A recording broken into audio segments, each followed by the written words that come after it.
Comment avoir des millions de vues sur vos vidéos? Aujourd'hui, j'aimerais vous parler d'une pratique marketing qui va vous aider à avoir davantage de personnes qui vont consulter vos contenus et découvrir votre entreprise. Beaucoup d'entrepreneurs utilisent aujourd'hui la vidéo comme moyen de se faire connaître. Ça a été mon cas depuis 2009 avec la création de la chaîne vidéo pour hommes célibataires que j'avais créée quand je faisais du coaching amoureux pour les célibataires. Une chaîne qui s'appelait Drag TV. Et au début, j'utilisais YouTube et Dailymotion, entre autres plateformes, beaucoup d'autres, Vidler et d'autres à l'époque, pour faire connaître mes conseils en donnant ces conseils gratuitement en vidéo. Et c'est ce qui m'a permis de faire passer mon entreprise de un peu moins de 200 000 euros à plus de 300 000 euros en un an. Cette progression, en fait, a été énormément due au fait que grâce à YouTube, en étant le premier en arrivant sur une thématique, en donnant des solutions, eh bien, je pouvais toucher une très très large audience. Aujourd'hui, une grande partie des visionnages de vidéos dans le monde se voit sur Facebook et les autres réseaux sociaux du même type où en fait, vous pouvez poster du contenu qui sera affiché pendant un certain temps à vos abonnés et ce contenu peut aider à avoir un moyen de découverte qui soit à la fois organique, c'est-à-dire des personnes qui ne vous connaissaient pas vous découvrent parce que leurs amis ont commenté ou ont partagé les vidéos et qui peut aussi être payant parce que vous pouvez dire à Facebook « Salut, j'ai fait une vidéo, je suis prêt à vous donner 1 000 euros, 2 000 euros ou 10 euros pour que vous fassiez voir ma vidéo à davantage de personnes. » Maintenant, la question, c'est comment faire pour que nos vidéos soient vues par beaucoup plus de monde. Et ici, je vais parler spécifiquement d'une stratégie que vous pouvez utiliser sur les réseaux sociaux, non pas sur les plateformes comme YouTube et parler de référencement de vidéos YouTube, ce dont j'étais davantage expert avec ma chaîne Drag TV que je n'ai pas particulièrement mis en place sur ma chaîne de marketeur français à l'heure actuelle, mais plutôt parler de la stratégie sur Facebook en l'occurrence, ainsi que sur Instagram.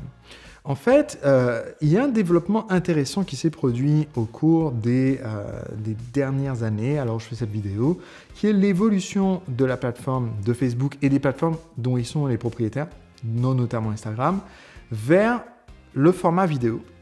Un format vidéo qui a plusieurs caractéristiques. Premièrement, un format vidéo qui est en autoplay, c'est-à-dire que ça joue directement quand les gens font défiler dans leur flux d'actualité, ce qui vous donne une occasion de faire voir votre vidéo avant même que la personne ait fait une action pour voir les vidéos.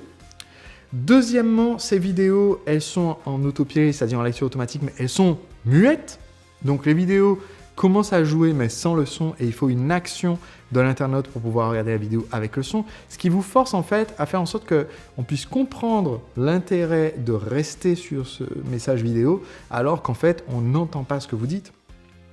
Troisièmement, le développement d'un format de vidéo qui est le format carré avec sa variante qui est le format 4/5e. Donc si carré c'est ça, 4/5e c'est juste un peu comme ça, qui est le format plébiscité pour l'affichage à l'origine qui soit aussi ambivalent sur les ordinateurs que sur les mobiles, puisque les ordinateurs ont tendance à avoir des écrans. Alors où je fais cette vidéo, ça peut changer si vous me regardez dans 10 ans, mais ils ont tendance à avoir des écrans en paysage, les ordinateurs, alors que les gens ont tendance à tenir leur mobile de façon verticale. Donc les images ont tendance à être différentes selon qu'on le regarde sur l'un ou sur l'autre, et le format carré est en fait un bon compromis. Donc on a des vidéos qui, quand vous les publiez sur ces réseaux, sont carrées, muettes, jouent automatiquement.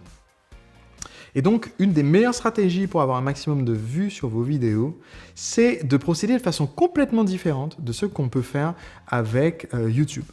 Si vous observez par exemple les vidéos que je publie sur ma chaîne YouTube, vous allez constater que le plus souvent, j'ai un contenu sur des formats longs. Et mes formats sont donc de vidéos 6 minutes, 8 minutes, c'est les plus courtes quasiment sur ma chaîne YouTube. Et souvent, c'est des vidéos avec une moyenne de 10 minutes. Certaines vidéos de contenu vont dépasser 16 minutes, 18 minutes, 20 minutes, 29 minutes. Et il y a aussi des enregistrements de conférences qui font plusieurs heures. Donc, on est sur des formats très, très longs. Alors que si vous observez sur ma page Facebook, alors je fais cette vidéo, vous allez voir des formats très, très courts. En fait, la stratégie pour avoir énormément de personnes qui vous découvrent sur une plateforme telle que Facebook, une des stratégies qui fonctionne le mieux, c'est de commencer par des formats très très courts, ce que j'appelle des pépites. C'est une stratégie que je tiens d'un de mes anciens clients, devenu ami, du nom de Erico Rocha, qui est basé au Brésil. Erico, en fait, a une liste d'emails de plus de 1 million de Brésiliens.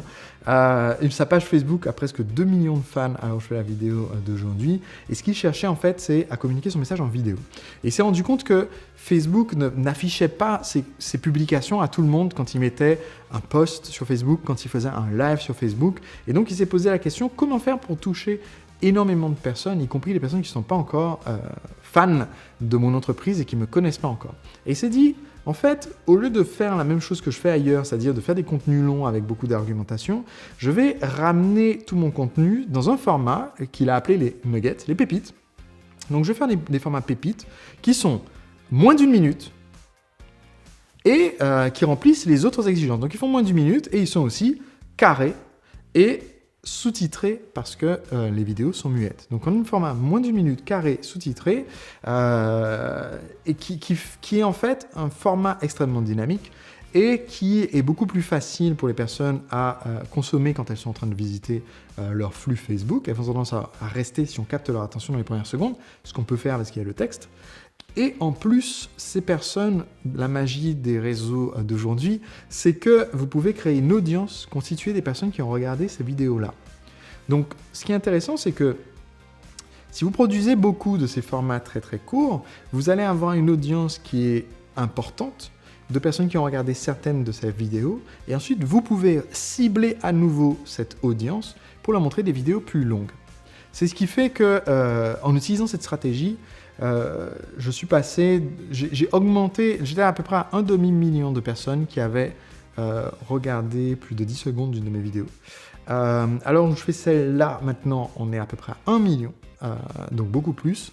Et parmi ceux-là, il y en a environ 300 000 qui ont regardé au moins 1 minute entière d'une vidéo d'1 minute, donc ils ont regardé au moins une de mes vidéos en entier, de ces pépites. Et maintenant, cette audience, en fait, je peux leur afficher d'autres vidéos de ma part qui sont plus longues parce qu'elles ont déjà accroché avec les formats de vidéos courts. Donc ça nous fait une première échelle qui est regarder déjà ces petites vidéos qui sont des pépites, donc qui sont juste une sorte de best-of. Et ensuite, à partir de là, je peux leur afficher des contenus plus longs parce que Facebook sait que ces personnes-là sont engagées avec mes contenus, donc va plus facilement leur en montrer d'autres. Et moi, je sais qu'elles sont aussi engagées avec mes contenus, donc je peux leur afficher des publicités pour mes produits et des publicités pour mes services. Maintenant, un point important à comprendre pour exploiter cette stratégie de créer des pépites, eh bien, c'est de comprendre que on ne doit jamais créer des contenus pour des plateformes qui sont temporaires. Je crée mes contenus pour des plateformes pérennes. C'est pour ça que je crée mes contenus. Si je crée une vidéo, je la crée pour la mettre sur YouTube. Si je crée un podcast audio, je le crée pour le mettre sur SoundCloud ou iTunes. Parce que dans 2 ans, dans 5 ans, dans 10 ans, si ces entreprises existent encore, les internautes pourront encore voir ces mêmes contenus sur ces plateformes-là. Si quelqu'un cherche sur YouTube une question qui est pressante pour lui et que une de mes vidéos que j'ai faites il y a des années répond à cette question, eh bien, ils vont la trouver.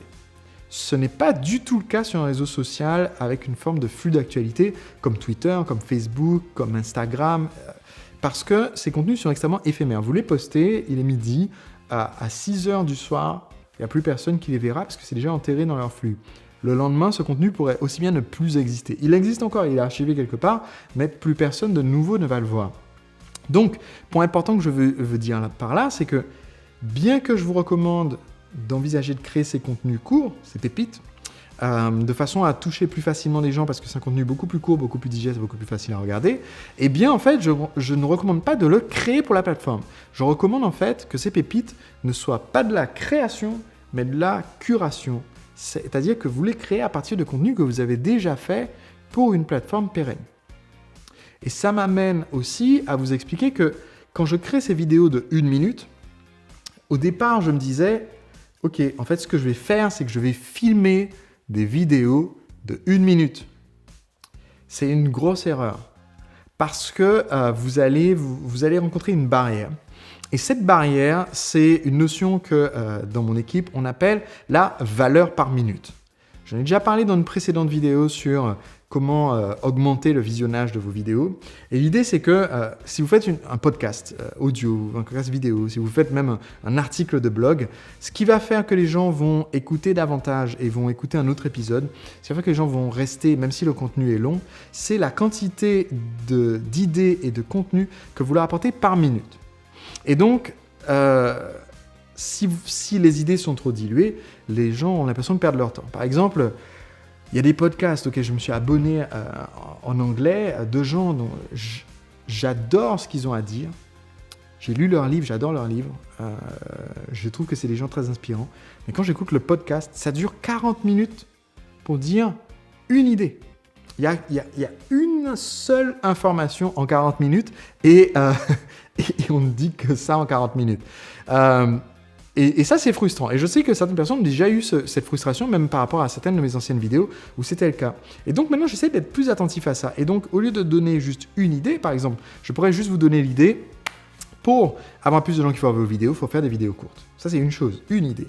Mais en fait, dans le même temps que je pourrais expliquer cette idée, je peux expliquer, ok, ces vidéos courtes, on va les appeler des pépites, on va faire un format qui est carré, c'est une autre information, on va faire que ça soit sous-titré, on va pas les créer, mais on va faire de la curation, on va aussi les créer à partir de contenus qu'on a déjà créé pour une plateforme pérenne. Donc tout ça, ce sont des informations différentes que je vous donne dans le même épisode de mon podcast.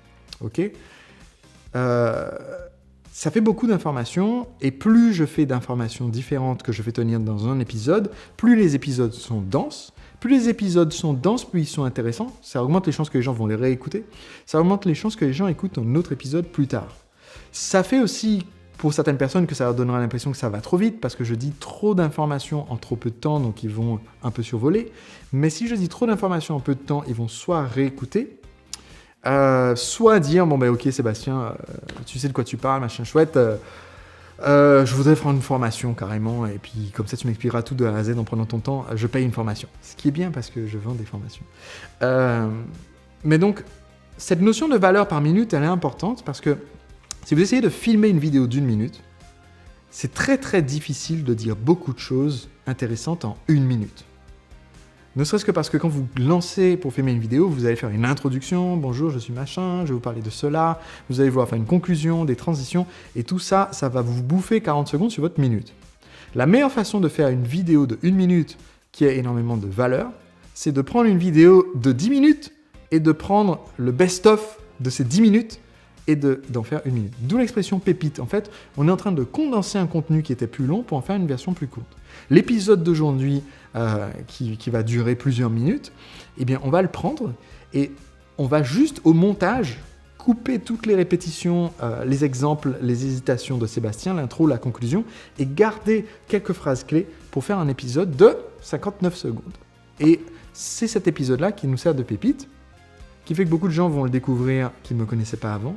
Ces gens-là font maintenant partie d'une audience vidéo. Et à partir de cette audience vidéo, je peux leur montrer mes contenus entiers cette fois-ci. Parce que des fois, les gens vont se plaindre, c'est trop court, ou est-ce que vous pouvez nous en dire plus ?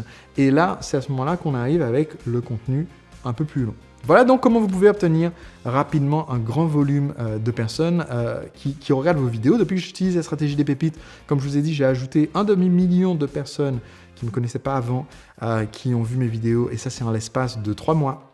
Alors que le demi-million d'avant, c'était en 12 mois. Donc, mon contenu, maintenant, se répand beaucoup plus vite. Et je pense que d'ici à 1 an, on sera dans des chiffres beaucoup plus élevés. Mon client, Erico, là, il en est à une audience de 14 millions de personnes qui ont regardé au moins une de ses vidéos en entier sur Facebook. Et je parle en entier, hein, pas une vue de 3 secondes, mais en entier.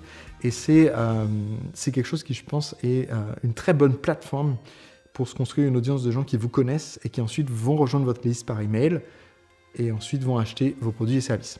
Et si vous pouviez, vous aussi, devenir un entrepreneur libre. Mon entreprise réalise environ 1 million d'euros de chiffre d'affaires par an et je la gère en travaillant seulement un jour par semaine, le jeudi. Comment est-ce que vous pourriez, vous aussi, avoir un système marketing qui vend vos produits et services en automatique sans votre présence constante?